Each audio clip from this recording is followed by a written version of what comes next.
Hi friends, இன்றைக்கி நம்ம வீட்டில் பொன்னாங்கண்ணி கீரை தாங்க. இந்த கீரை கண்ணுக்கு ரொம்பவே நல்லது. வாரத்தில் 2 டைம் ஆச்சு நம்ம கீரை சேர்த்துக்கணுங்க. அப்போ தான் உடம்புக்கு நல்லது. வாங்க எப்படி செய்யலான்னு பார்க்கலாம். இப்போ ஸ்டவ் பற்ற வச்சாச்சுங்க. பேன் வச்சாச்சு. எண்ணெய் ஊற்றிக்கலாம்.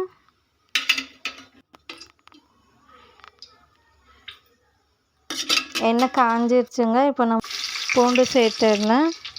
இப்போ காஞ்ச மிளகா, பச்சை மிளகா, வெங்காயம் நல்லா கலக்கி விடலாங்க. நல்லா ஃப்ரை ஆனோடனே நம்ம கீரை சேர்த்துடலாம். இப்போ நல்லா ஃப்ரை ஆயிடுச்சுங்க. நம்ம கீரை சேர்த்துடலாம்.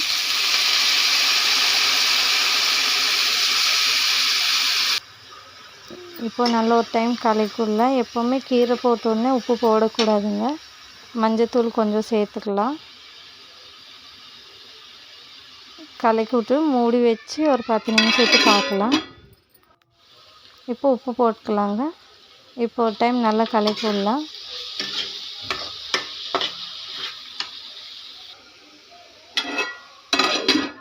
இப்போ மூடி வச்சுட்டு ஒரு 2 நிமிஷம் கழித்து பார்க்கலாம். இப்போ நம்ம கீரை ரெடி ஆயிடுச்சுங்க. இப்போ நம்ம தேங்காய் துருவி சேர்த்துக்கலாம். ஒரு டைம் கலக்கி விட்டுட்டோம்னா ஆச்சுங்க, நம்ம கீரை பொரியல் ரெடி. இந்த வீடியோ பிடிச்சிருந்தால் லைக் பண்ணுங்கள், ஷேர் பண்ணுங்கள், மறக்காமல் கமெண்ட் பண்ணுங்கள். இப்போ தான் நம்ம சேனல் புதுசாக பார்க்குறீங்கன்னா மறக்காமல் சப்ஸ்கிரைப் பண்ணிக்கோங்க. பை ஃப்ரெண்ட்ஸ், இன்னொரு வீடியோவில் பார்க்கலாம்.